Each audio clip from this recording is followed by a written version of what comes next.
Mike O'Mara, Radio Entertainment. You can listen to The Mike O'Mara Show at MikeO'MaraShow.com. Well, what have we here? It's a podcast. Fine. And what excitement we have today. It's The Mike O'Mara Show with Mike O'Mara and Rob Spiewak. Now, here's Mike. What a great day it's been. What a great mood I'm in. Oh, it's almost like being in love. I am feeling better, even though I don't sound better. I'm feeling better, and that's always a great feeling that when you know that the grip that has gripped you for the last 48 hours is not grippy as much as it could be, and we've all had them, and we've all had various durations of them, so I'm very happy to be feeling a little more perky today. I know that you are feeling better when you dip into the Great American Songbook. Absolutely, that's how I will myself out of it, Rob. That's right. how I will myself out of the illness. And just got a call from my kid, who's away for the first time for a solid week at the STEM camp, where he's what was the review yesterday? Oh, Dad, it's just like school. Yeah, that's. Is that a positive or a negative? Because he doesn't mind school. He likes school. Well, what do you think, Rob? What do you think? I'm just trying to put a positive spin on it, Mike. That's all. Well, it's probably, not the greatest rave review, but they're building a robot. I know they're building a robot. Oh, we're doomed. So, that's killer that's robot. How's the food? I know that he was at breakfast when he called Jesse. Commented about the food? He said that the food was terrific. So that's a good review. Wow, that's good. He gave a very good review of the food, so I'm very, very excited about it. But welcome to the Mike O'Mara Show for today, for Wednesday. We're glad to have you here. And I just will say this about Mrs. O'Mara. If you happen to get sick, and I love my wife. Don't get me wrong here. I love everything about my wife. If I could make a very, very short list, I'm probably lying. It'd probably be a long list. Don't we all, the women we love? Yeah. Don't we have lists of things that we could say are not bad? One of the worst things that she does, she is not a good person when you are ill. To be fair, though, you could make a list of good things, too. I mean, it's not like you're just listing the bad things. But if you were to list the bad things, as a caregiver, she's not top-notch? Is that what you're saying? Even when she's healthy, most men, and this is true, most men become childlike when they get a cold. And it's, if they have to be on their own, if you're like in the military or you're out on a business trip or you're doing something, you don't have anybody nurturing you. But if you happen to be in the domicile and you have your loved one close by, you want to revert back to childhood and you want to be taken care of. Mrs. O'Mara does not have that chip. She does not possess that chip. Now, you throw on top of that the fact that she is also ill. And I am not going out on a limb when I say the way we addressed and spoke to each other yesterday. Yes. I won't use the strong word hateful, but I will tell you the interactions were cold and the interactions were minimal. Curt? Yesterday. Were they curt? Super curt. You see, this is I am a fantastic caregiver when someone is ill. And again, it's probably because it goes back to what you've always said, Mike. One day I'll make someone a fine wife. Yeah. But Carrie is not a great caregiver when I'm ill. And you know what? I've spent plenty of time being ill for her to prove it out. But I think it's a common thread. Maybe it's because they're strong women. Right. And they don't have time for us. All right. Sorry about that. That's all right. I think a strong woman, yes, you're here. Right. I think a strong woman perhaps assumes strength in others and just lets us be. That could be the case. Or is it at the point that you're both sick, so you're trying to one-up each other with who's sicker? Oh, that could be true. Because there's a lot of that if everyone in the house is sick. That is 100% true, where we try to one-up each other because that's just the way we roll. And it's it's not nice. It's a depressing situation. But right around the time I was starting to feel ill, she said, "Oh, my throat hurts." Did you volunteer at first, and then she came up with her illness? Well, I think I got, the cold first. I think I did. I think that's the way it went. But when she said her throat hurts, was it sort of like a counter when, like a one-upsmanship No, she was thing? legitimate. I mean, I'm not going to tell, and by the way, I'm doing a million things here, so bear with That's me. fine. That's fine. She was sick. She's legitimately sick. I don't think she's doing it because I got sick. Any fever? Fact that, no, but I did get a very, very cool new infrared thermometer yesterday because for some particular reason, thermometers, especially the rectal kind that are in this house, go missing. Go missing on a regular basis. I know the first place I'd look. Between two pillows. Just There you go. Leave Now- them behind. Mike, for years, I always thought because, they say if you just read a word, you don't necessarily know how to say it. And Right. for years, I thought the word infrared was infrared. And that's not right at all. But it looks I like still it could sometimes really, really wonder about the academic achievements. Do you really graduate magna cum laude from Virginia I got a Commonwealth piece of University? paper up here that says it. Right here. Yeah. Hey, you'll remember the things that I've taken issue with the way Michael said somebody dropped something or had a mistake or Right. had a problem, had an accident. Do you know what he said that I had to correct the other day? On accident. I couldn't believe it. I Yeah, couldn't and believe remember, those words came out of I his hate mouth. it. When I say it, it's ironically because I don't like it at all. I hate that Right. expression. It was But amazing. infrared is good. Now, I have an infrared thermometer for cooking. Right. This is for people? Yeah. Okay. It's just it's the infrared that you put 3 inches from your face. Okay. All right. That's the way it works. I have one that I put 3 inches from my frying pan. Oh, because you really do measure your food temp that way. Yeah, I fried chicken tenders this weekend, and you want to make sure you don't dip below 350 or they get greasy. So you have to keep a constant. I also have, if I wanted to really go in depth, like fry in the Dutch oven, I have a frying thermometer that, a glass one with mercury in it that you put on the side of it, Josh. But other than that, the infrared is great. The infrared is also great for a pizza oven because you want to be up in the 800s. See, my cooking thermometers are only the needle ones that you got to stick in the meat. They're good. I mean, I they're use good those for on what the grill. Yeah, they work fine for me. But if you want to know the surface temperature of your cooking, what you're I guess cooking, so. then you need Yeah, it. yeah. And if you want to get that pan nice and hot before Yeah. you put whatever on it, that makes sense. Because the thing is, people will say, I don't like fried food; it's too greasy. Well, if your oil is the right temperature, it won't be greasy. How about that? Yeah. Well, I assume that technology is the exact same in the medical thermometers versus the cooking thermometers. They just charge more. Yeah, and if you get a reading of 375 on your forehead, please see a doctor right away. That's much too hot. It's a horrible fever. I don't know if you'd get it up to your forehead at that point. Yeah, you would definitely feel it coming. You would need someone helping you out. Maybe that's what Carla would help him with. Let me put this pan of boiling hot oil close to your face. Maybe that'll help. You never can tell. Carrie would probably be all too pleased to do that. But we've never even asked you, are you a cook? Do you cook? No, but I want to. You do? Cook a few things on like a grill. Right. But no. But you're not a kitchen guy? I'm not a kitchen guy. Sorry. If you were Mike, it's nice to have you back. I don't know if it's attributed to illness or what's going on. I am having a devil of a time trying to do stuff. You've got the Dickens out of your finger. I've got the Dickens out of my finger. It's like, oh, there it is again. Okay.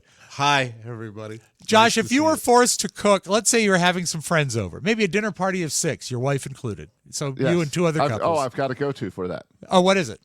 I go to Costco, I grab the chicken pot pie, and I stick it in the oven. The chicken pot pie is awfully good. I also recommend the lasagna. It's very good. Yeah, that's not bad either. But you couldn't make a chicken pot pie, say. No, I can throw some meat on the grill. I can make a nice smoked ham on the grill, something like Nice. that. I like that. I don't think I use the oven for anything besides something that's pre-made and warmed up. Did you read the people online that said Josh might be the reincarnation of Pony? I thought it was quite valid. Someone called him horse because it's pony of the future. Because It's got pony some of the future. It he is. has some ponyisms, but they're more refined. And then Josh sent out a old photo of funny. us doing a was it a podcast or the regular show? The radio show. It was the It was podcast. the podcast, our first remote. at Harley of Patriot Harley Davidson, right? Uh-huh. Yep.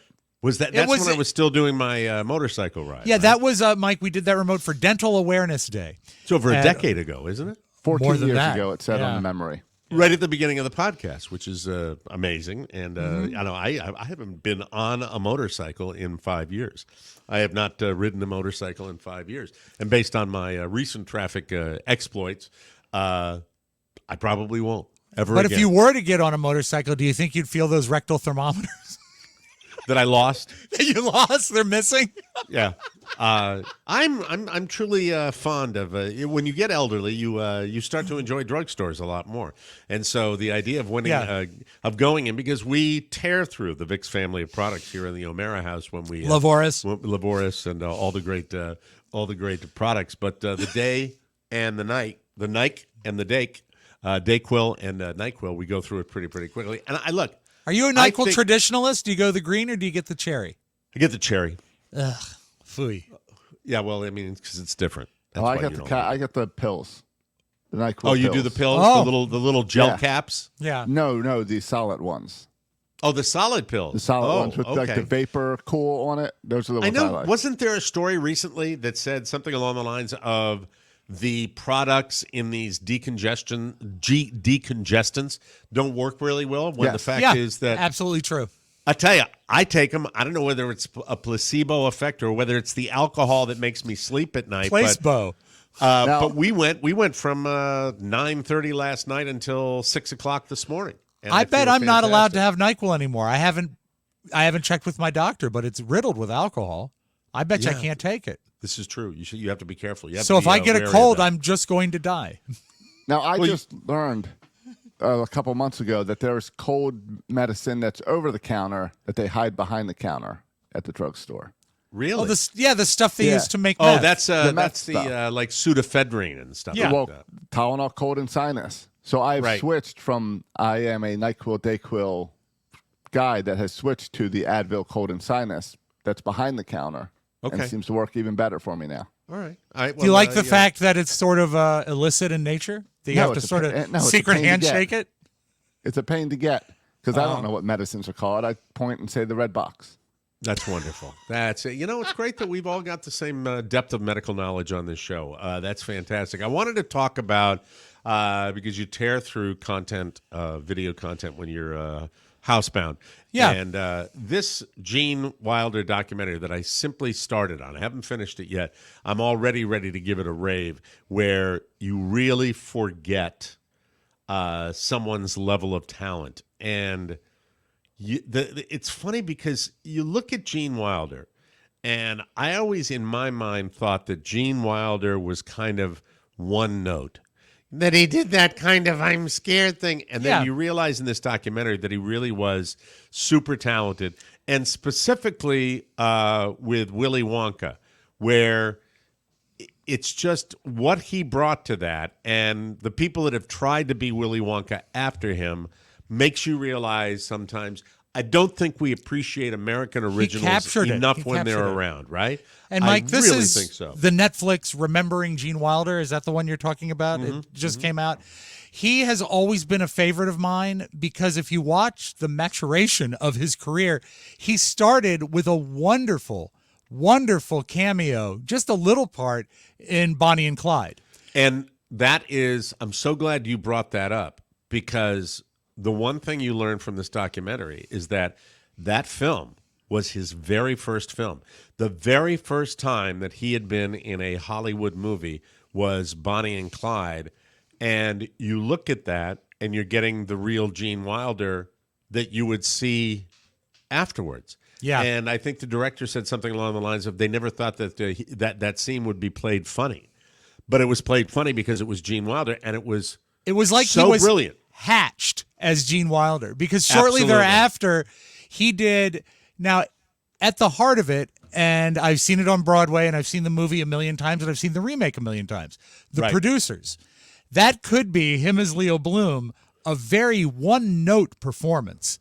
Yeah, just as the nebbish that gets sucked into a bad plot, but he finds so many layers to it, and he is the perfect understated foil for Zero Mostel, who is 0 to 1,000 miles an hour in a second. Because it's the originality of the character. It's the originality of the actor. And look, I think that there are movies, Ferris Bueller's a great example, where Matthew Broderick is brilliant. But when you stack Matthew Broderick in that film up against Gene Wilder, there's no comparison between the two of them. And you just appreciate them. And the greatest fact that comes out, and this has been reported again and again and again, is that Gene Wilder, when he was Willy Wonka in Charlie and the Chocolate Factory, or whatever it was, I mean, is it Willy Wonka, or who knows? The movie that he did was called Charlie and the Chocolate Factory. Charlie and the Chocolate Factory. No, it was called Willy Wonka and the Chocolate Factory. Willy Wonka and the Chocolate Factory. That's the difference. The book was Charlie. Oh, okay. I stand corrected. I always get that confused. And he said that the only thing he was concerned with in the script was the opening entrance that he makes. And he didn't want to do it in a flamboyant way. He wanted to come out limping and do that bit that he did. And that bit literally sets the tone for the whole film. And I just love stuff like this. So if you, especially if you're a Gene Wilder fan and you wanted to check into that, check that doc that now is on Netflix, because man, oh man, it's have they gotten into his Mel Brooks years yet?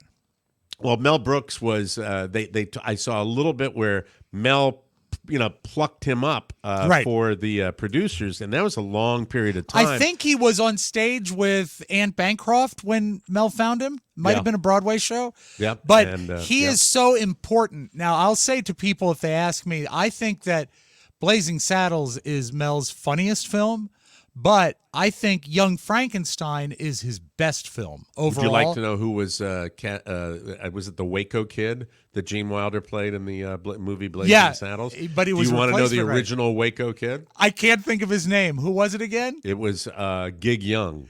Oh, that's right. And he showed up in throes of alcoholism, right? He vomited on and by the way, I'm giving you the whole documentary. I apologize. No, you're not. You're not at all. These are Gene Wilder playing the Waco Kid ended up being a replacement for Gig Young, who was battling alcoholism, and I think may have died shortly after that. Classic old Hollywood Western guy who would add, some authenticity to the anything script. You would put him in, whether it's Young Frankenstein, Blazing Saddles. You put him in that, and he makes it a Gene Wilder movie, and that's what American originals are all about, and that's why we connect with them. And if you looked at Gene Wilder back in the day, you would say, "I'm not going to cast this guy in a movie," right? And then he became a star, and he was able to choose what he wanted to do. But no, his role in Blazing Saddles was Mel Brooks being making a terrible mistake with Gig Young. And having to do a last-minute replacement and calling Gene Wilder and say, I have to do this movie. So it's just a lot of stuff like that behind the scenes. And you really, you watch a documentary like this and you say to yourself, man, oh, man, I didn't appreciate that guy enough when he was around. Especially, it will always be Willy Wonka and the Chocolate Factory for me, and how he played that, making those bratty kids, having the attitude towards those bratty kids. And then, years later, we would be aware how great Gene Wilder was when we saw Johnny Depp. I don't know. I will never know what Johnny Depp was trying to do with his hello, little girl. And who was the one that was just in the prequel? That's one of those rat-faced actors. Oh, is it Timothy Chalamet? That's the one, yeah. Timothy Chalamet. And poster child for rat. I have not seen that. Is Timothy Chalamet also in Dune? He's also in Dune, is he not? Dune 2? Dune and Dune 2? I'm sorry, I'm asking someone who watches movies. Is. Yes, he thank is you. in Dune, all right. yes. Okay. So, yeah, I like Timothy Chalamet, too. I really do. It's wonderful. So, we'll see. Good. Check Go watch your new Wonka movie, then, with your boyfriend, Timothy Chalamet. It's wonderful. He's a good actor, Rob. He is. I'm sure he's fine. Try watching something that was made. I won't put a restrictions on it. How about post 1990? It's a big ask. I know it is. I'll do it. I'll do it. I'll go to a theater and see something. I want to talk to you. A lot of people give me crap for giving Rob crap about sugary sodas. So you have a sugary soda update. I do. regular Dr. Pepper. Yes, I haven't had it yet today, but here it is. And you drink regular Coca-Cola. Yes, but I was at Giant yesterday because I drink Liquid IV. I've got it in my pizza. Oh, I drink Liquid IV too, but I have a soda once in a while, and I got an urgent call from. Now, hold on. I have to stop you. I really do. You don't drink a soda once in a while. Every day. That's not once in a while. But Mike, different times throughout the day. Maybe I'll wait till noon. How many a day? Depends on the day. Always at least one, maybe as many as 10. 10? Like 10? More than a six-pack? What, on average? Yeah. More than a six-pack a day? No. I would say on average 2.8. Because it varies between 2 and 3. So 3 a day? Yeah, I'll do that. Sure. But there was an urgent call that was placed that the family Spiewak wanted tacos last night, and we needed to lay in some supplies. So I went to Giant, and when you go into Giant, and Giant is a big grocer here in the Washington, D.C. area. They sponsor It's Academic, Mike. And if you go in. End of the round. Immediately you're in the produce area, but right in front of you are what we call impulse buys. And they have things that are popular that, like right now, they're featuring like watermelon, strawberry. Is that the end cap we're talking about? No. The end cap is the end of the aisle. These are impulse buys that are right as you enter in. Into the grocery store? Yeah. Like, do you know what? I'll give you a trivia question. All right. I bought an alcoholic beverage based on, what do you call them again? What are they? Impulse end cap? buys. Impulse buyers. Yeah. Impulse buy. When I first walked into the grocery store, I saw it. It was there. The display was there. What was it? That bastard. That smiling Irish bastard. Is that how you first found it? I found it at the what was the grocery? Hannaford. Hannaford up in Hannaford is a great store. Smiling Irish bastard. One of my many different alcoholic beverages over the years. Well, right now the impulse buy section is largely fueled by 4th of July stuff. They have like barbecue things and condiments, barbecue sauce. But there's something I saw that I hadn't seen in a long time, and that is a soda from the Faygo Corporation. Now, Faygo is not a grocery store brand, correct? No. As a matter of fact, Mike, I had to do some research because when my father was first diagnosed with diabetes, they made, this is many years ago, and it's type 1. Josh, do you understand the absurdity of these discussions we have here that we'll be talking about sugary soda, and then when my father was first diagnosed with diabetes. Back then, in the 70s, there weren't a lot of diet sodas, and Faygo made diet soda, and he liked Red Pop, and he liked the very aptly named Passion Fruit Punch. So I haven't seen Faygo in a long time, so I researched it. Faygo Beverages Incorporated is based in Detroit, Michigan, and was founded by the Fagenson brothers. Okay. And I had no idea. Their original flavors were based on cake icing flavors that they made when they lived in Russia. Wow, they're Russians. Yeah, they came over, and the original recipes were fruit punch, strawberry, and grape, based on cake frosting recipes used by the Fagenson brothers in Russia. Fagenson.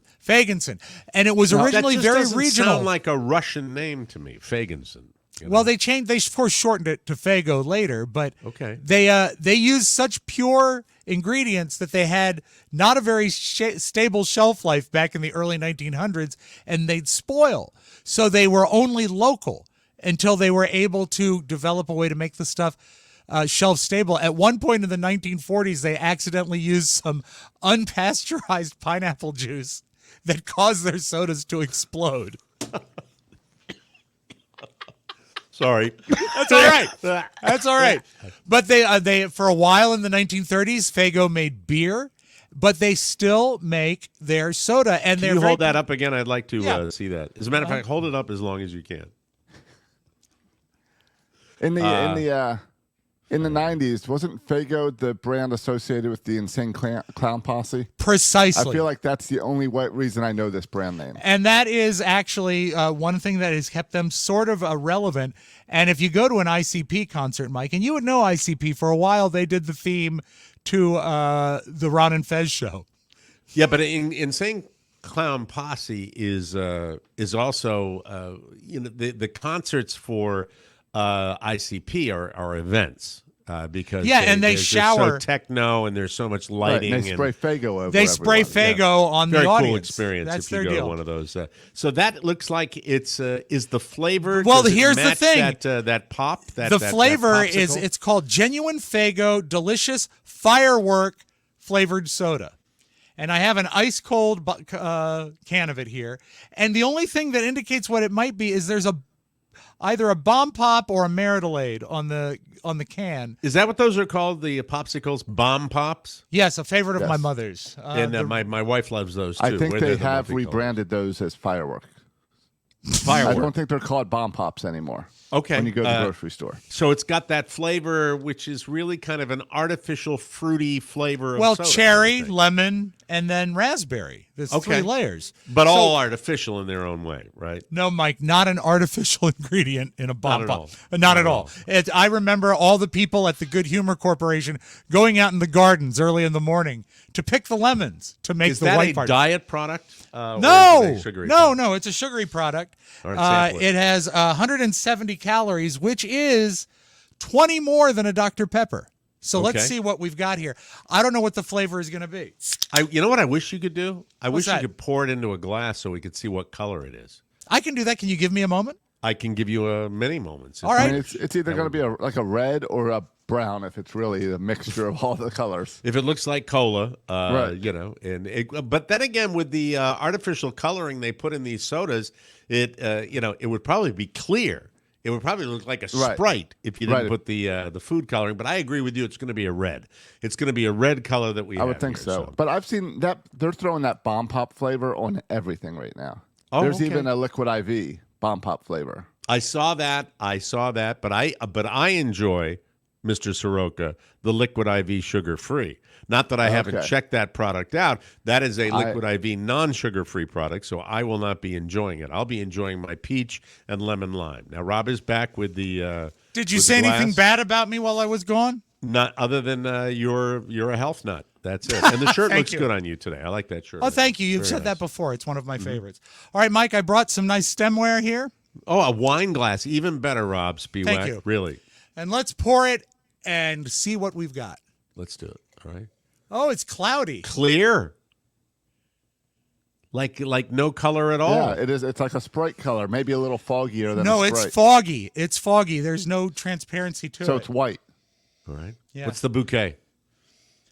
Hard to explain, but it smells like a Bomb Pop.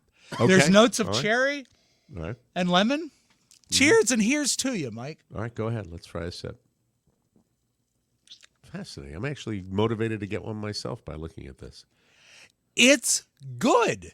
Okay. You know what? It does lean towards Sprite a little bit, but have you ever had like a cherry Sprite, which is, a Shirley Temple in a bar, but they sell cherry Sprite. I have not had a cherry Sprite. This is Sprite with some fruity undertones, just like me. Okay. So what do you give it on the Rob Spiewak bald head scale? I might give it, out of 5 bald heads, I might give it a 3 3/4. Let me have another sip. So it wouldn't be something you would drink every single day. No, and also no caffeine. An aftertaste, little aftertaste. Yeah, a little bit. I think that's the trademark of Faygo, Mike. Right.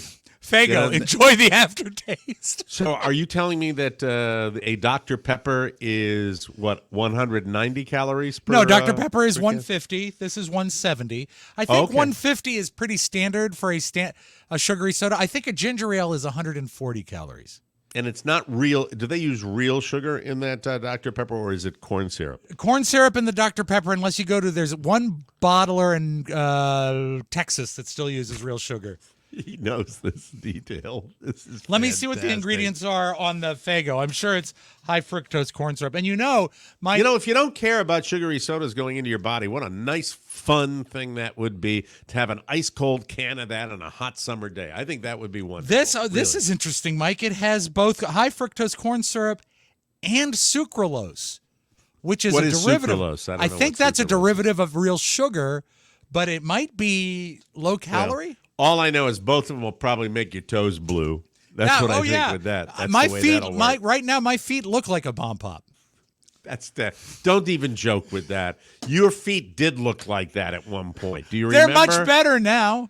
When you say much better, this is when you freak me out. This is when you totally freak me Mike, out. look. When you I say used much, to not no, have I don't want to ankles. see him. I don't want to see him. Look I don't at want to that. see him. That's a Oh beautiful God! foot. Put it down. Right Put there. it down. Look at his foot. It's like a nursing home patient's foot. That's nasty. Shut up. Is the swelling down? Yes. As a matter of fact, it is. I have ankles and everything. Okay, so your feet are fine now? They're great. That's why I'm taking up modern dance. You know, sometimes I wish that you would appreciate that, and people will say, hey, you work with him, it's a job-related thing.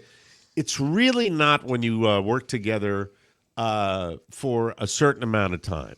And 32 years, really, Mike. And even Oscar I include in this because you work with somebody for a length of time, and it becomes more than a business relationship.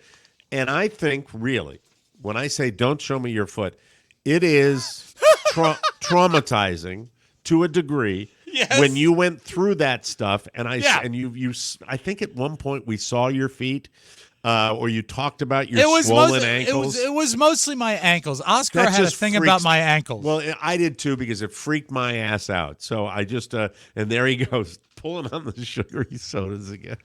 Mike, that just means one less Dr. Pepper today. Yes, Mike? no, that won't happen. Yeah, now it's Faye gone. but you like it. That's why you wouldn't be pulling on it again if you didn't like the sugar. That's But the sugar that's that weird aftertaste, man. Really? The initial flavor is good. Hey man, And also, what's weird? It comes in an 8-pack. Oh, that's the seltzer. That's the seltzer drink trick. Oh, okay. So where they What did you charge think? more money They than charge getting more. a 12-pack. Yeah, I Yeah, get that's that. how Bubbly does that. That's why I think stopped they were drinking two. Bubbly. I think they were 2 8-packs for $7. They're not making a fortune. Do you know what I'm lobbying for my birthday gift? A new partner? No, I love you, man. I know. I love you too. I don't have any left. But I will say this. I will say this, that I am lobbying for we're in I think I might have mentioned this, that we're in a joint the other day having ourselves a frozen margarita. One of my favorite Florida drinks down here.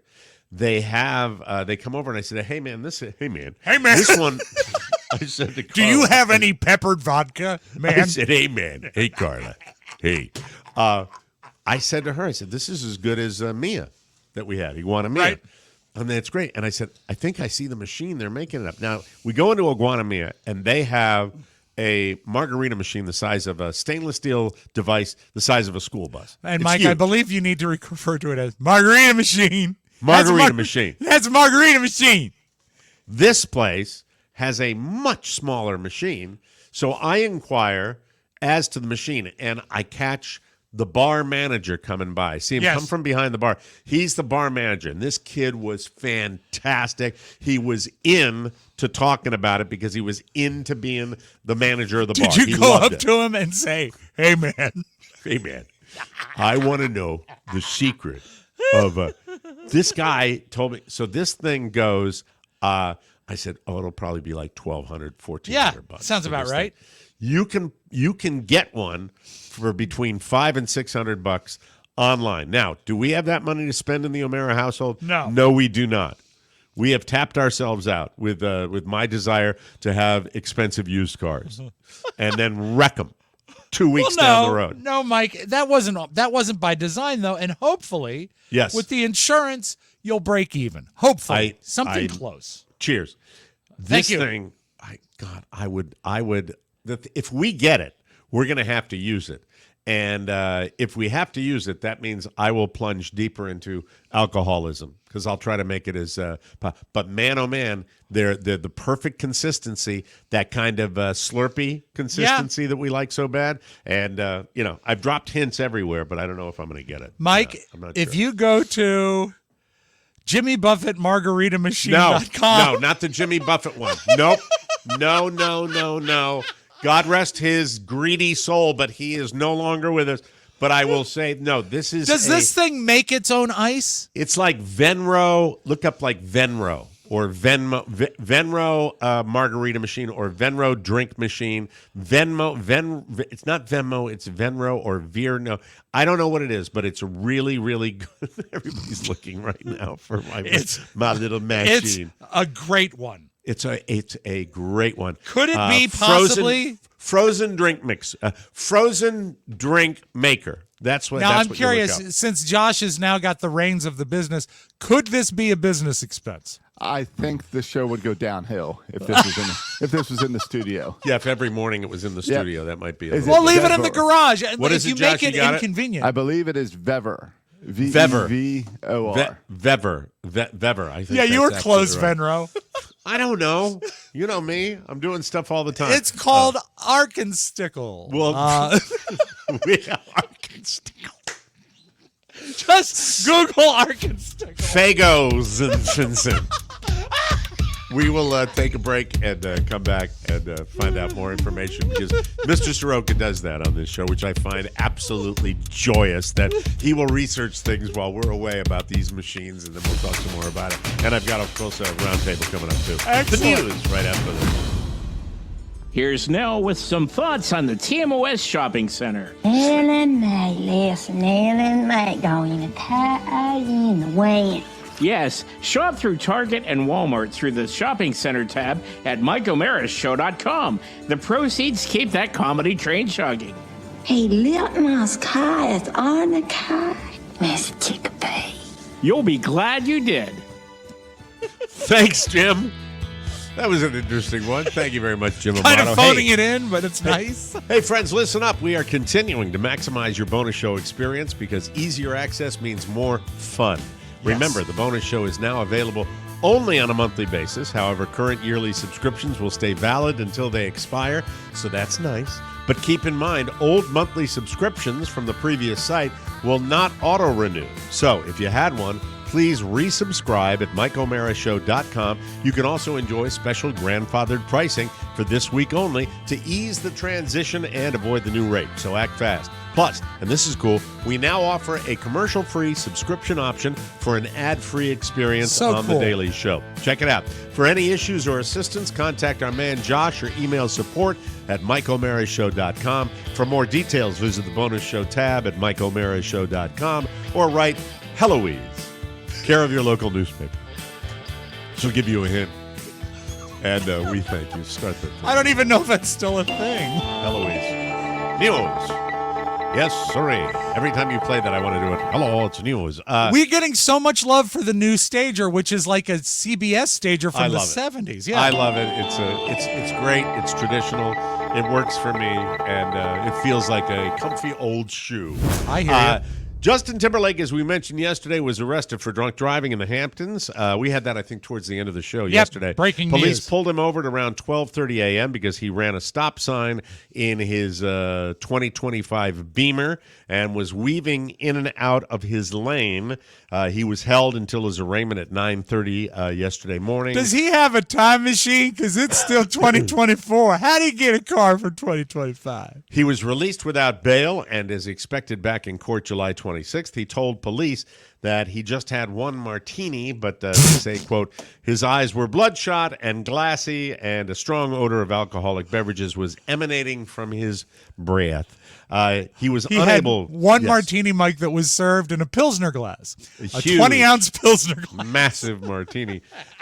He was unable to divide attention. Is that when they do the fingers? I don't know. I don't know. And he had slowed speech. The quote from the officer, he was unsteady of foot, and he performed poorly on all standardized field sobriety tests. He also refused to take a breathalyzer. According to the New York Post, Justin was leaving a hotel bar where witnesses say he was hammered. So there's that. When asked who's going to jail, he says, it's going to be me.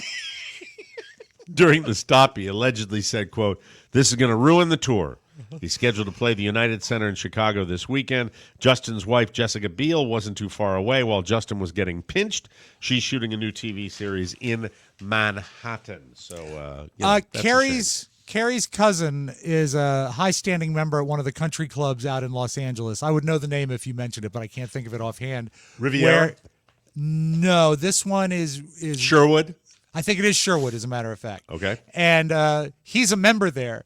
And there has been a witness corroboration that one time he was golfing too long and Jessica Biel came to the club, got in a golf cart, went and found him and made him come home. Ooh! So I think she might be the boss in the family. Golfers know that. All golfers know that. If you're out there too long, don't linger longer.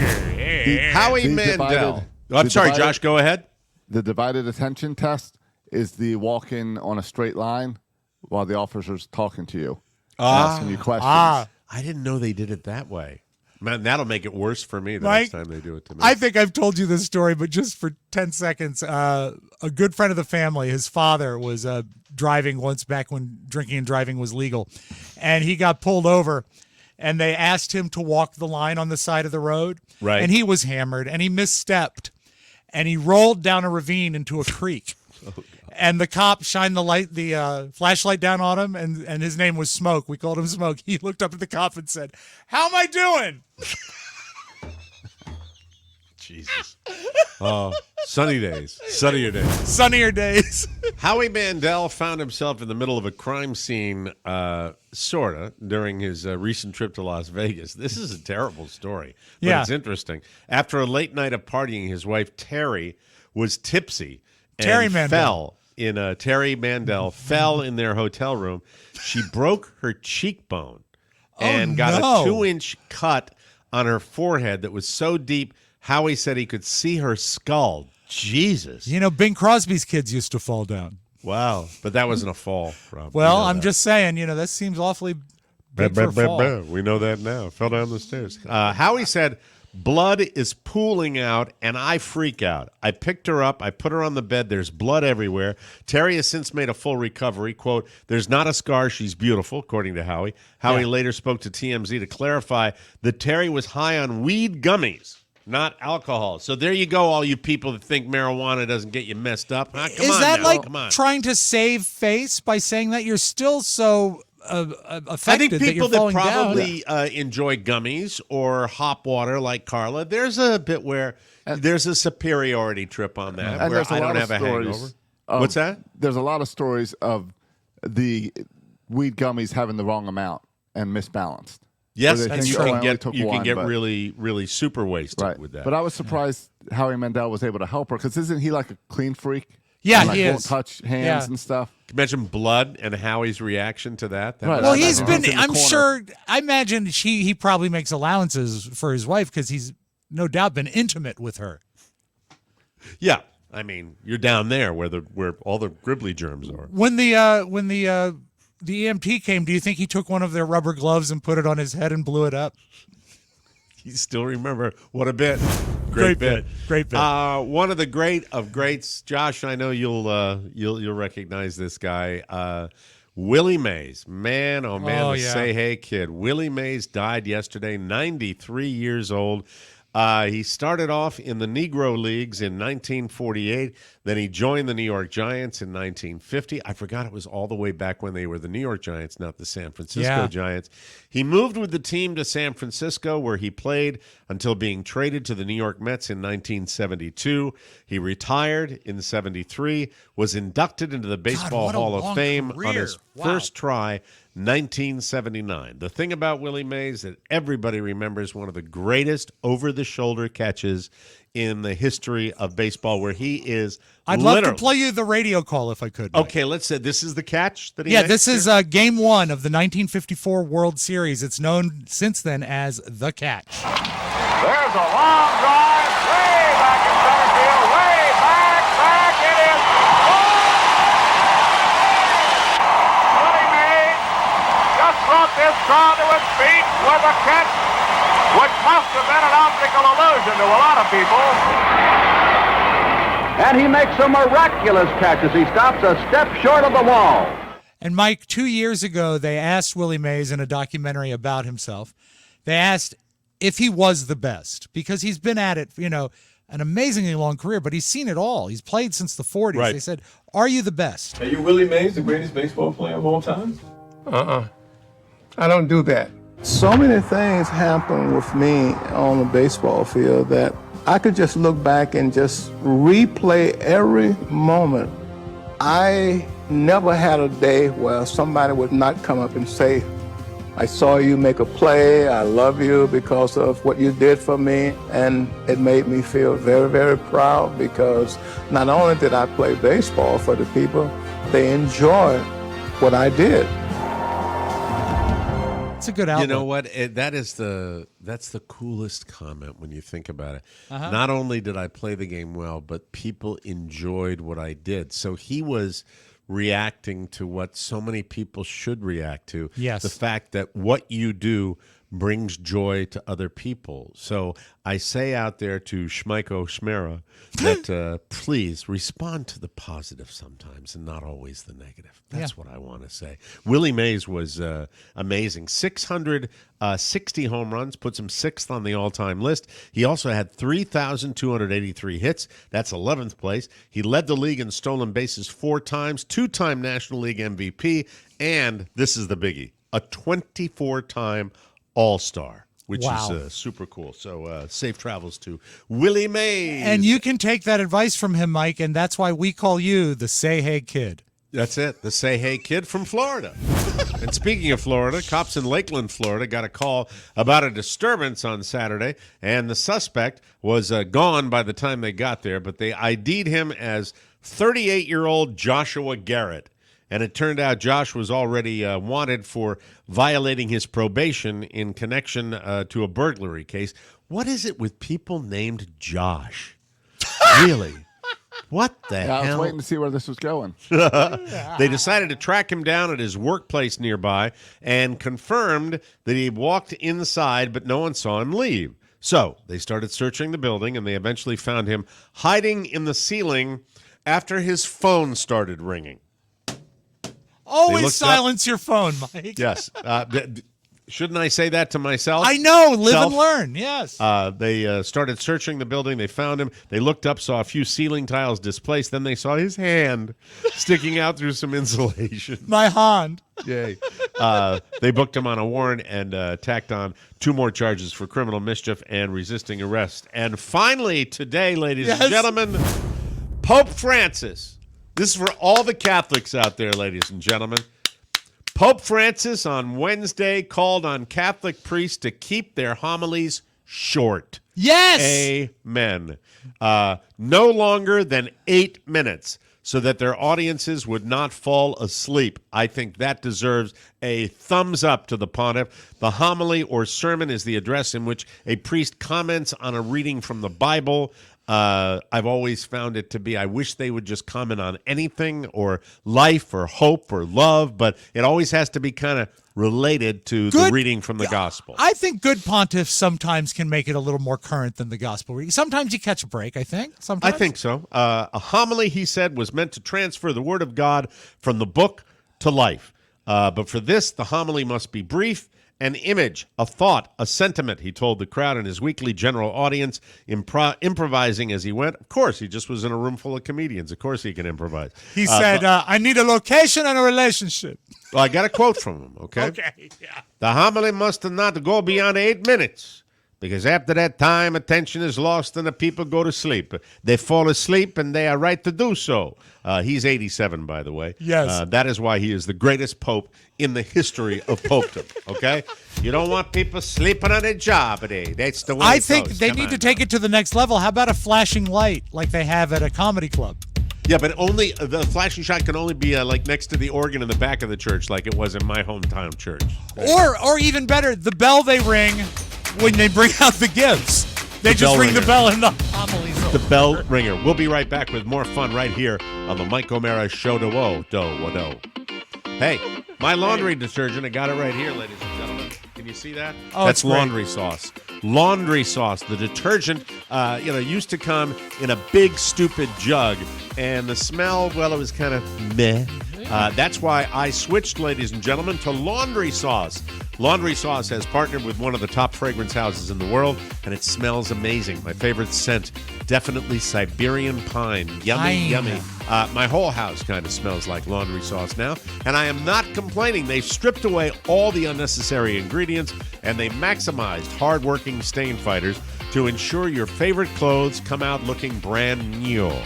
And it's not just pods. Laundry Sauce makes scent boosters, dryer sheets, dryer bowls, fabric softeners, and even candles. Plus, if you aren't happy, send back your Laundry Sauce for a full refund, no questions asked. Elevate your laundry with Laundry Sauce. Now is the time to check it out. Head to laundrysauce.com/TMOS and use promo code TMOS at checkout for 15% off. That's the best offer you'll find, but you must use our code TMOS for 15% off your order. One last time, laundrysauce.com/TMOS, promo code TMOS for 15% off. I very rarely say this, Mike, but I wish you could come to my house and smell me. Because I smell great with that Laundry Sauce stuff. It's awesome. See if this is these are the dryer sheets right here. Which they make a big difference. They're awesome. We were never a dryer sheet family until Laundry Sauce, and even now with everything my smells cold, great. I can smell my Laundry Sauce. You can tell they teamed up with a fragrance company. Yeah, it's good stuff. All right, I'm ready for your little quiz that you've been trying to. Yes. Oh, here it is. Smell good, look good, feel good. It's my motto right there. Absolutely. All right, Mike. Yes. Oh, excuse me. I know you live at. Do you still take JP Magazine? JP Magazine, Jerk Proof? No, it's actually published by your favorite sports junkie. Oh, okay. John Paul Flame. No, actually, it's just called JP Magazine. Noted author. Yes, as a matter of fact, they provided a list of the 5 stinkiest male celebrities. And I thought we could do this. This is not movie actors. This is celebrities in general. Celebrities in general. Some are actors, I will say that. I thought we could play like we do Password. I'll give you a one-word clue. You guess a celebrity. We go back and forth and try to get you to guess them, all right? Can I say one thing before you start with this? Of course. I believe that one of them may have already been mentioned on the show today. Let me see. Yeah, that'd be my guess as well. I think we're on the same page with the same person. I don't think so.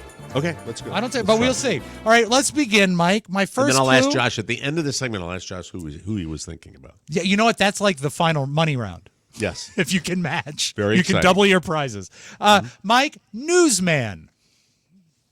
Stinky. Wow. See, that's a wild card right out of the box. But you have to sort of, set the stage. As far as why they would be no, stinky? of what they are. I mean, you can't start specific, obviously. Let me. I got nothing. Okay, you have to make a guess before I can give you the next clue. Peter Jennings. Well, now. Of course. Maybe not. Chris. Maybe it's been long enough. Well, I'm not going to be the one to make the decision. I don't know if he was cremated or not. We'll look into this is that. Really getting dark. Very dark. He was my favorite newsman during 9/11. I don't want to speak ill of him. Mike. That is incorrect. Pseudoephedrine in my body. All right, go ahead. You can't blame the drugs. What's the matter with you? All right. Second clue. CNN. Wolf Blitzer? No, I'm sorry. Incorrect. Boy, I'm thinking now of all the CNN people. Wow. Fabulous. Anderson Cooper? That is a winner right there. Stinky? That is apt. All right, already I love this quiz because this to me is a complete shocker. I would think he would smell like daisies. Mike, this is the quote from the magazine. When working, Anderson is known to put on a pair of jeans, but the problem arises from whether he washes them or not. He will wear a pair of jeans to work daily, but only wash them 3 or 4 times a year. Well, I mean, what's he pooping in his pants or something? I don't know, but Mike, I mean, you gotta wash. If it's stinking, wash them. You know what I mean? That is a interesting fact. Now, listen, I will tell you something about. I have worked with a lot of people with BO over the years. Yes, back in your days in AM radio. AM radio, and then right through to WAVA when you work with a lot of guys. Yeah. And a lot of guys in broadcasting. DJs. One of the things that one of the things that cannot be overestimated is it's not always emanating from the body itself. In many cases, odor is a laundry issue. Am I right about that? Yeah, it is. But it also can be regional. Like the zone? The zone. Yeah, you got to focus on the zone. By the way, that's the guy we will not mention that I worked with back in the day. All right. Because he ended up being a real creep. I mean, a real creep. I don't even talk about it. It's so bad. All right. Let's go with the second Did I ever tell you celebrity. about that off the air? No, I don't think so. Okay, I'll tell you today off the air. What station? I can't talk about Can you it tell on me the air. which station?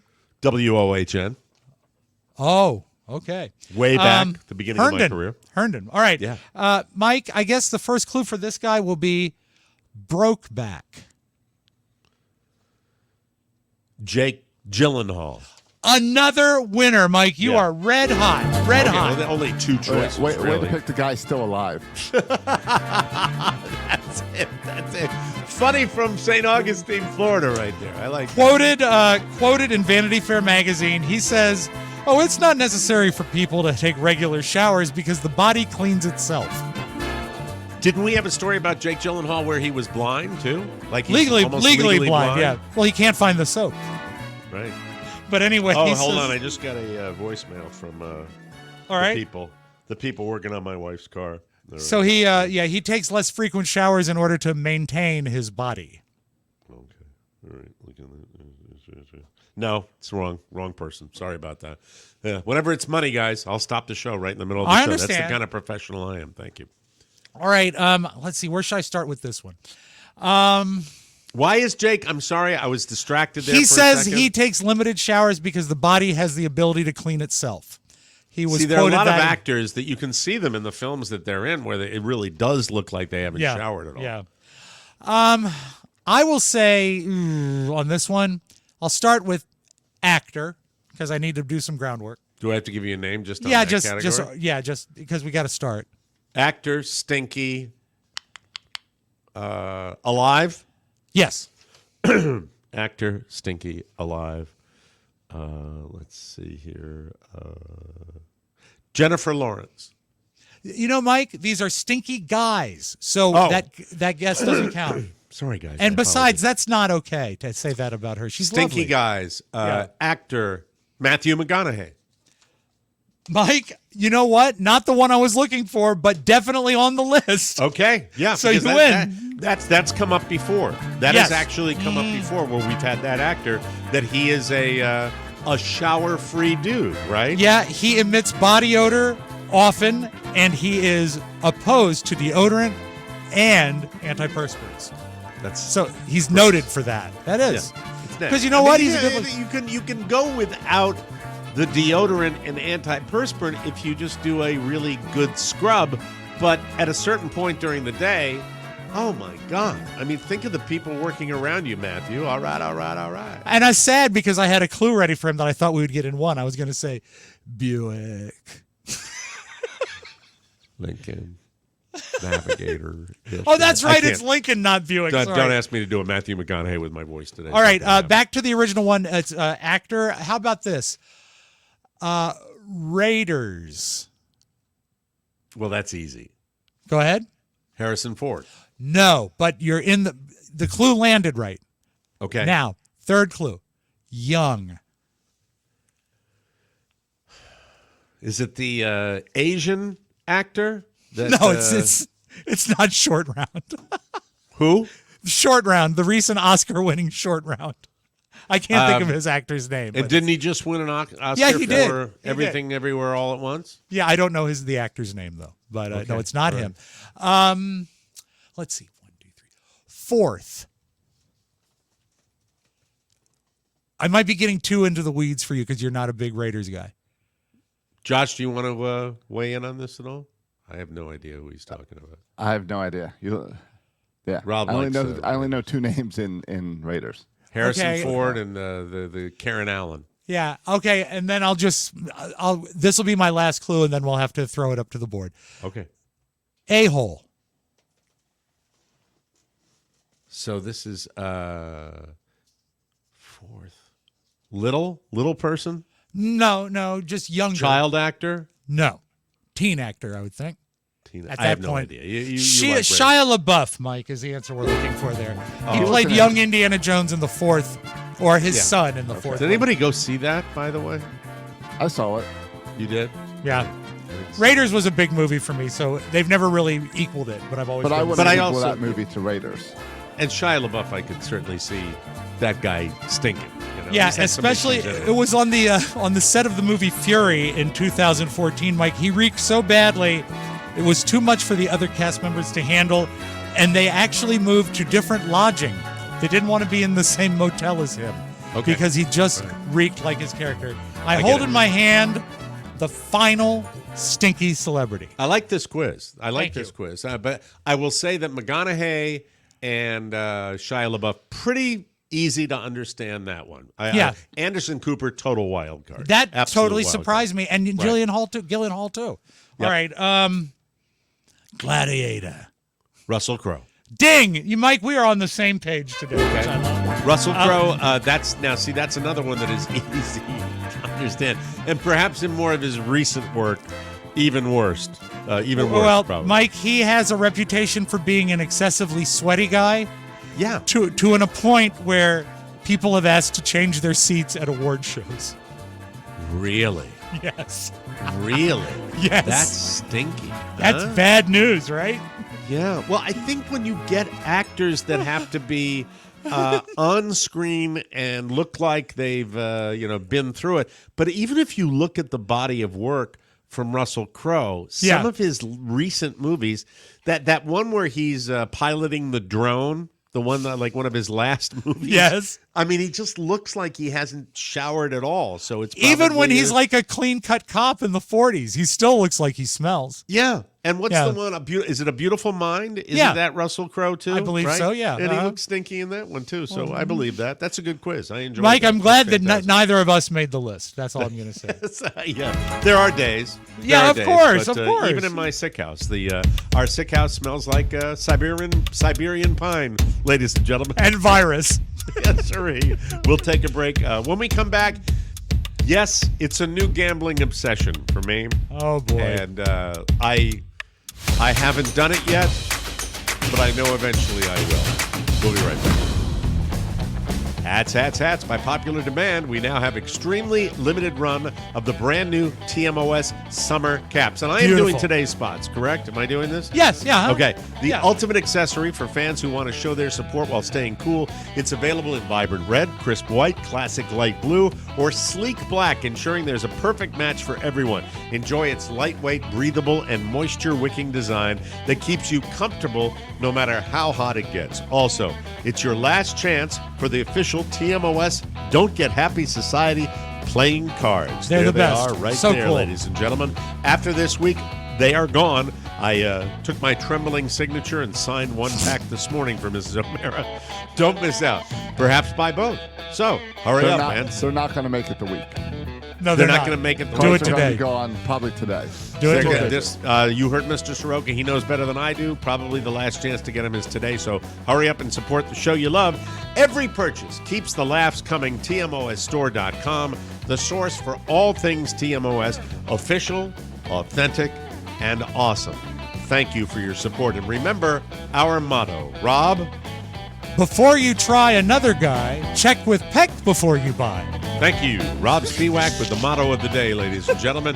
Okay, I do want to talk about, that I have been obsessed with gambling videos. Yeah. Primarily slot machines online. It's like your methadone. It takes the edge off. It lets you watch the action without losing copious amounts of money.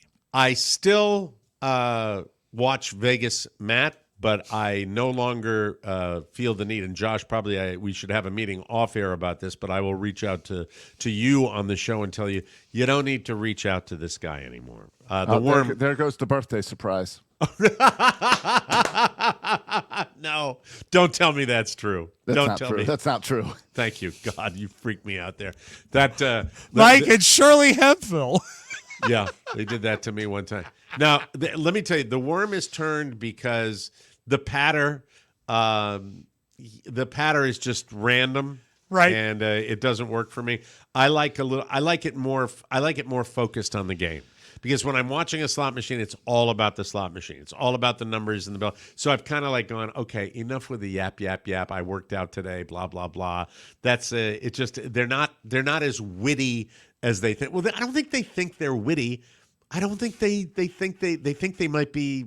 That people are interested in what they have to say, and it's not that. It's that gambling addicts like me look at those videos because the bells and whistles. That's why. It's the reason. Action, Mike. You've always said it. It's the action. Now Bretsky, who is the other guy that I watched, Bretsky, the sad sack, who was trying to get the most recent video I watched. He's trying to get, I think, $400 and turn it into $4,500 so he and his buddies can go to the final game of the Celtics series that they won the World Championship. I hope there's a story behind it. Yeah, and I hope he made it. God, I hope he made it. There's a story behind the Bretsky thing? Well, no, you shared it. He has a goal and a reason with why he's going to bet this $400. That's a story. It's going to be gone in 30 seconds, but he's got his story. And he's so honest that when he loses all the money, and he says, "That's it. Well, my buddies can't go, but I'm still going because I got my ticket already." Bretsky, funny.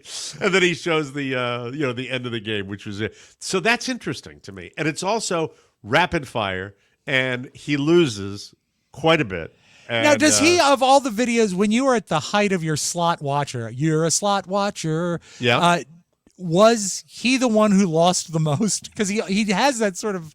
I get that feeling. No, not the most money, but he is the guy that probably puts his losses up for everybody to see more than anybody. And in that, I think he demonstrates the real perils of gambling more than anybody else. Because they're a lot of the guys put their losses up. Vegas Matt, I'll give him props where props are due. He will show you if he loses $140,000. He'll show you that. That's it. But the Bretsky stuff is just there's a sad sack quality to it that I love so bad because he's just like, I'm a loser. I love you. Goodbye. It just makes me laugh. He's probably number one. Do you think he loses more frequently, at least in his videos, because he doesn't play the big dollar slots? I think he loses because he gambles. And I think he's sick. I think he knows that.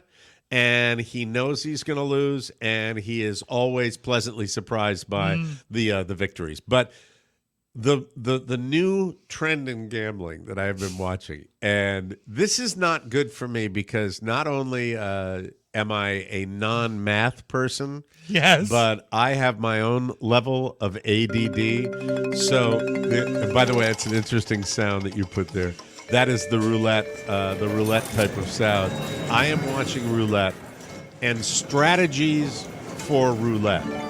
And these go all the way from guys just showing you how they do it in a real casino setting to people that are showing you a mathematical formula. And I don't know whether it's BS or not that if you bet it. The bottom line is, all gambling, slot machines, deck of cards. Yes, you can count cards, but essentially, if you're not counting the cards, it is a random situation where you never really know what's going to happen. And on roulette, ostensibly, every spin of the wheel is independent of every previous one. So, like, let's say 22 comes up. The next time you spin the wheel, there's every much as chance of 22 coming up again as any other number. So but they will tell you that with spin after spin after spin, probabilities come into play. So, a lot of these strategies involve if you lose, you press your bet, you double your bet, and you continue doing that until a certain point, and then you start over again. Is that like on actual that's numbers? One of the strategies. Is that like on actual numbers or like odd, even, and red, black? It can be either. It can be the first 12, the second 12, the third 12. They do it that way. It can be the first 12 and the second 12 with a certain bet, and then smaller bets splitting the numbers. They put it on the street and the street being the lines that go between the numbers. Can you tell that I've watched too much of this? I'm a little too obsessed with it. Yeah, you like but it. I'm such an idiot that when they talk about the idea of if you do this, you will have an 80 to 85% success rate based on the numbers that come up. That's great. If you believe it, you're only going to lose 15% of your money then. Yeah. The idea is by doubling, eventually it hits and you make back all that you lost. And in some cases, it always comes back to when you walk away. It comes back to when you walk away. And in some cases, losing the first few bets, there's one strategy they employ. Don't ask me to get into the real weeds and explain this, but there's one strategy that essentially backs up the fact that if you lose the first couple, that's even better, because when you eventually hit, you're going to win a lot more than you would have won if you won. Mike, why are you shaking? Are you listening to what you're saying? It's good to lose up front? It's something where if you're pressing it, I don't know what I'm talking about. Mike, what it boils down to, and I actually took statistics in college, and I took it as an elective in high school. That's how much of a nerd I am. If every spin is perfectly random, now granted it's not a perfect environment, so there might be variations between each wheel, but if everything is perfectly random, then none of your things make sense. But because everyone is independent of the other. This is a part one, because I'd really like you to do this for me, Rob. I'm going to give you a homework assignment. All you have to do is go to YouTube and type in roulette strategies.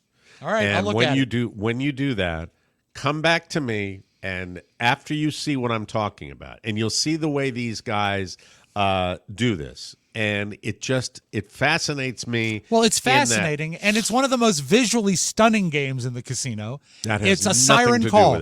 That has people, nothing I think that's to what. do No, with but it Mike, me. I think that's what draws a lot of people to it because it's exciting to watch and it's fun. I've done okay, but I make no mistake. You played roulette more than I have. Right? Yeah, I like 22 is my number, and what I like to do is stack all around 22.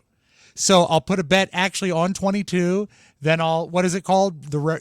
The street. I'll write the street between 21 and 22 and 18 and 22. So if anything even close to 22 comes up, I'm going to get some sort of return. But I know it's not skill. I It's would pure like you, luck. and I would. Yes, go ahead, Josh. Well, I focused on roulette in Canada, but what I did is I focused on all the outside bets. So you would do black, red, odd, even. Odd and even, the 50-50 bets. Yeah, because 50-50 then I feel bets. if I lost and doubled, which is called the Martingale System. Yes, there you go. Oh, someone else is a little degenerate. I believe you're a little degenerate, too, if you know the Martingale And he system. was great on Joker's Wild. Wink Martingale. Is the Martingale system the one where you you bet the first 12 and the second 12? No, Martingale is just the process of you lose, double it up. You lose, double it up. Yeah, absolutely. Yeah, what could possibly go wrong? Mike, there's a homeless shelter not far from you. You can go visit Martingale. He's there. Oh, I like that. That's awesome. Thank you. Thank you, Rob Spiewak. Please, homework assignment, check it out tonight, and then come back in tomorrow, and I welcome Unless, Mike, your I'll thoughts. come back tomorrow unless I become crazy rich overnight. Because, hey, Josh, he'll be better talking about it than I am because I'm an idiot when it comes to mathematics. Oh, I'm an idiot, too. I truly am. We'll be back with the side of Flip right here on the Mike O'Mara Show. In a world filled with distractions, finding focus can feel like an impossible task. Introducing this lovely bottle right here. Love it. It's called Magic Mind. Just got it out of the fridge.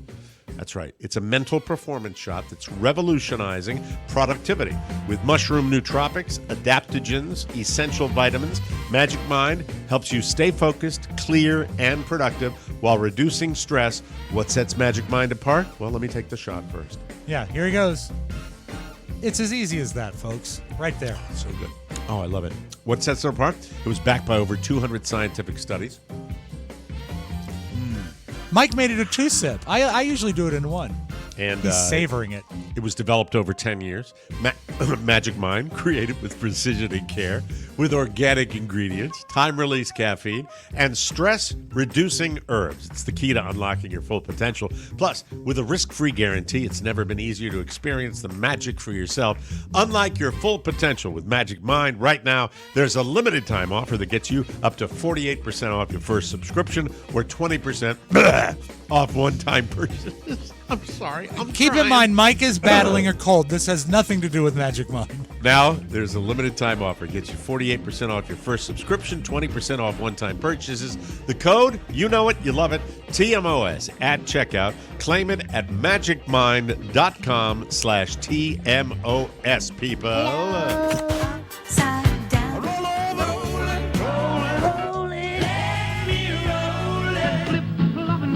The flip side. Mike, I know vacation is vacation time, summertime, fun time. Summertime, vacation time, beach time, mountain time. A lot of people go to the mountains. Some people go to the ocean. Some people have a staycation. But if you really want to have fun, you go tour a coal mine in Pennsylvania. Ooh. And you may ask yourself, Mike, you'd say? Yes. What kind of person tours a coal mine? Interesting. And how would they react if they got stuck in the coal mine? Oh, God. It's terrible. Well, this is how they do in Pennsylvania. People had to be evacuated from a coal mine in Lackawanna County after getting stuck several hundred feet below the surface. Newswatch 16's Jack Culkin spoke to mine workers and those who had to be rescued about what went wrong on the coal mine tour. I was scared because I didn't know what was happening. Alex Scipio and her family were some of the more than 50 mother people is the one you got to stuck focus several on, hundred Mike. feet underground after a mining car at the Lackawanna coal mine tour lost power. There was some sort of mechanical error, and we had to come up through the emergency capsule. So me and the kids came up, and we're still waiting for my husband. Once the decision was made to start evacuating people from the mine, operators used this metal cage to pull everyone to the surface. Did you get the impression that she wouldn't care if the husband came back or not? I got the impression that metal cage looked like it might disintegrate due to corrosion. I mean, look at everything there. I mean, they're making money on this. I don't know whether this is a private enterprise or not, but everything is like from the days that the mine was actually working. It looks dangerous. I think the president of the mine has a corncob pipe and a long gray beard. Wow. There it is. That's like what they brought the Chilean mine. Yes. 15 years ago, they broke an axle in the car. They had to use it the last time. I'm here 8 years and never had to use it. Mine foreman Edmund Neidlinger controlled the winch that lifted the emergency cage up and down. The cage only fits about 3 or 4 people at a time. Neidlinger says it took one roughly DJ. 2 hours to bring everyone to safety. Respected what we had to do, and a lot of the kids had fun. They wanted to go back down again and do it They again. look like the people that were touring. Yeah, a lot of kids had fun and wanted to go back and do it again. It's underground. Really? Funny. Would you ever go into a coal Hey, Josh, mine for that's pleasure? a really good shot for you on camera. Yeah, I'm leaning back. I'm watching, thinking about that coal mine. Yeah, you're probably going to go there the next time you're up north, aren't you? No, I do not like caves. And Oh, really? I don't either. You're not a spelunker. I No. would never do it. Nope, Absolutely I tried once, not. freaked out. Can't do it. Scary. What if you got to keep all the coal you mined, Mike? I would only do it, Rob, if they gave me a Faygo soda before I went in. Oh, you mean firework Faygo soda? I love that packaging. You know, that is the most attractive packaging. It drew me in right away. Do you believe in karma? I do. Oh, big time. Yes. Huge. Let's say you're upset with your gal pal and you want to burn her house down. Let's say that, shall Let's we? say that. Mike, I'm just spitballing here. Sure. That's not a good thing to do. Karma might get you. You might burst into flames while you're doing it. A charred, shattered window, broken glass, and... Oh, by the way, for KDAT7, I'm sending you the Emmy for Best Sound. Hold on. And I also have to say, that first anchor you had with the Barbara Walters speech impediment, I mean, what's going on with these TV people? I love the medium market people, Mike. And also, she looked like she was about to hold up today's newspaper to prove she was okay. Listen to this lady. This lady, Mike. Here we go. A charred, shattered window, broken glass, and a tree nearly burned down to the ground. The smell of ashes left behind. It was absolute shock. This is not good. Daniel provides home surveillance video capturing this bizarre Look situation. at the man! Like, what is happening? 46-year-old Artemio Sanchez Ortega is seen here on video casually walking down this street. A red gasoline can with in the red his can. hand. Sanchez Ortega then hops over the gates of his ex-girlfriend's home. The mother and her children inside. Moments later, the front yard engulfed in flames. When I first heard the explosions, like the popping tires, I came out, saw the orange light coming through through my front window, and opened the door and just saw the tree engulfed. Sanchez Ortega seen here jumping over the fence on fire, fleeing from the scene. His ex-girlfriend telling police he had called 3 times prior to the fire and could tell he had been drinking. Oh, Josh, I'm sorry. I God. moved Mike again. That's my bad. I'm sorry. Wow, I can tell he's been drinking. What is the deal? I wish we'd seen the picture of the reporter. I know. The thing that's the problem here is he poured the gas, lit it before he jumped back over the gate. I don't think he was trying to light the house on fire. I think he was trying to light one of the cars on fire. Could be. That's And the what I tires, Mike, it's a success when the tires pop. The tires begin Well, I like the sound of him obviously trying to climb the fence on fire. As soon as the fire goes up, you hear the fence all banging around. Yeah, because you don't want to, even if you die, you don't want to be caught. No. That's really the way it works. Right. You know? I would love if I had my surveillance camera just limmering up and there's a guy on fire running down my street. Well, his theory is because he had a fight with his girlfriend. That's Emmy-winning stuff. Send her to the coal mine. Mike, the cops and the first responders, aren't they the greatest? Oh, you're dealing with somebody that's dealt with them firsthand in the last 2 weeks, so I know what you're talking about. What if your pig got loose? Now, I think I think you should be responsible for your pig, and you should not bring in the hardworking first responders who have a tough enough job to deal with the pig. Well, Mike, this is a pig. It's a piglet, really, named Pickles. Piglet? Little pig? It's not fully grown. And he was on the loose. And the thing that will shock you here is the speed that a pig can achieve when being pursued. Ooh, okay. Let's try and drive him into this yard here. They got to find Pickles, Mike. Here he comes.